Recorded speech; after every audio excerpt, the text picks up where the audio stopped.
Jérôme Boateng, fin de carrière d'un rock, naissance d'un entraîneur. Le football allemand vit un moment symbolique. Jérôme Boateng, l'un des meilleurs défenseurs de sa génération, a annoncé le 20 septembre 2025 qu'il mettait un terme à sa carrière professionnelle. Une carrière riche, auréolée de titres et de grands matchs, mais aussi marquée par des épreuves personnelles qui l'ont façonné. Et alors que le chapitre « joueur » se ferme, un autre s'ouvre, celui d'un futur entraîneur ambitieux. Les débuts d'un défenseur au talent précoce. Né en 1988 à Berlin, Jérôme Boateng découvre le football très tôt. Formé au Hertha Berlin, il se distingue rapidement par sa puissance physique, son élégance balle au pied et sa capacité à jouer aussi bien défenseur central que latéral droit. 2007, il effectue ses débuts en Bundesliga avec le Hertha à seulement 18 ans. 2007 à 2010, il rejoint Hambourg SV, où il devient l'un des jeunes talents les plus suivis d'Allemagne. Ses performances attirent l'œil des recruteurs anglais et en 2010, Boateng fait un choix ambitieux, signé à Manchester City. Manchester City, une étape d'apprentissage. L'aventure anglaise n'est pas un échec, mais pas non plus le tremplin attendu. Blessures et concurrence limitent son temps de jeu. Toutefois, cette saison en Premier League l'a forgé, il y apprend la rigueur du duel aérien et la vitesse du jeu anglais. À Manchester City, j'ai compris ce que signifie être un professionnel au plus haut niveau, confiera-t-il plus tard. Après une seule saison, Boateng retourne en Allemagne, et ce sera le début d'une histoire d'amour avec le Bayern Munich. Bayern Munich, l'âge d'or d'un défenseur. Recruté en 2011, Boateng devient rapidement un pilier de la défense bavaroise. Ses 10 années au Bayern sont synonymes de gloire. 9 titres de champion d'Allemagne. 5 Coupes d'Allemagne. 2 Ligues des Champions, 2013 et 2020. 2 Supercoupes d'Europe et 2 Coupes du Monde des clubs. Le triplé historique de 2013. Sous les ordres de Jupp Heynckes, le Bayern réalise le triplé Bundesliga Coupe Ligue des Champions. Boateng, associé à Dante en défense, est impérial. Son match contre Dortmund à Wembley reste une référence, sobre, solide, déterminant. 2020, le triplé de la résilience. Hansi Flick relance Boateng après une période difficile sous Niko Kovac.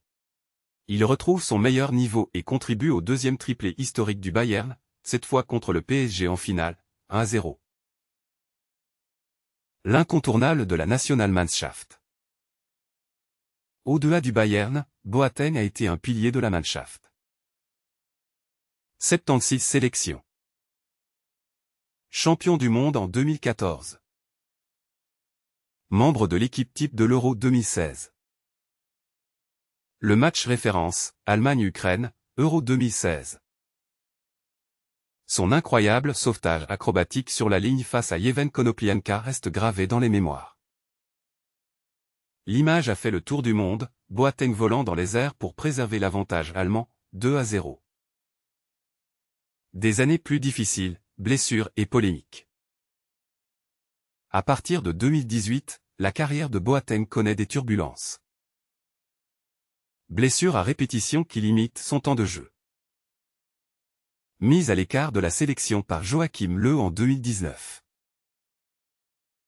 Et surtout, des procédures judiciaires liées à sa vie privée.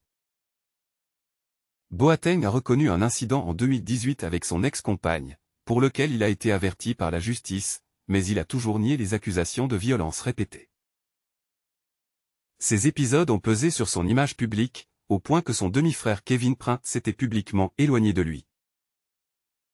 Aujourd'hui, les deux hommes se sont parlé et Kevin lui a présenté ses excuses, évoquant de la jalousie accumulée. Un apaisement bienvenu avant la fin de carrière. 2025, le choix de la sagesse. Après un dernier passage au Linz ASK en Autriche, Boateng décide en septembre 2025 de dire stop. Je préfère laisser la place aux jeunes et me concentrer sur un nouveau chapitre, confie-t-il. Et ce nouveau chapitre sera celui d'un entraîneur. Licence B déjà obtenue. Objectif, passer la licence et devenir entraîneur adjoint dès que possible. Ambition, à terme, être entraîneur principal en Bundesliga. Parallèle avec les autres légendes du Bayern. Boateng rejoint la liste des grands noms du Bayern ayant quitté les terrains ces dernières années. Philipp Lahm, capitaine modèle, devenu dirigeant. Bastian Schweinsteiger, consultant et figure respectée du football allemand. Arjen Robben et Franck Ribéry, icônes offensives, restés proches du club. Thomas Müller, encore en activité, mais qui se rapproche de la fin. Comme eux, Boateng laisse derrière lui un héritage fort, non seulement en titre, mais aussi en mentalité de vainqueur. Le futur du Bayern et de la défense allemande. Cette annonce intervient alors que le Bayern prépare déjà l'avenir. Vincent Kompany, entraîneur depuis 2024, impressionne par son calme et son autorité. Jonas Urbig, jeune gardien de 22 ans, se voit offrir du temps de jeu pour préparer la succession de Manuel Neuer en 2026. Du côté féminin, Julia Gwynn s'apprête à revenir de blessure, un signe de renouveau pour la section féminine du club. Conclusion, du terrain au banc, la passion reste intacte. Jérôme Boateng tourne la page, mais ne quitte pas le football. Il se réinvente, comme Lahm, Schweinsteiger ou Klose avant lui. Son expérience, sa lecture du jeu et son leadership pourraient faire de lui un excellent entraîneur. Pour les supporters, c'est la fin d'une époque. Celle de l'arrière central qui a sauvé l'Allemagne contre l'Ukraine, qui a muselé Messi en demi-finale de Coupe du Monde, et qui a soulevé 2 Ligues des Champions. Mais c'est aussi le début d'une nouvelle histoire, peut-être sur le banc du Bayern ou de la Nationalmannschaft dans quelques années.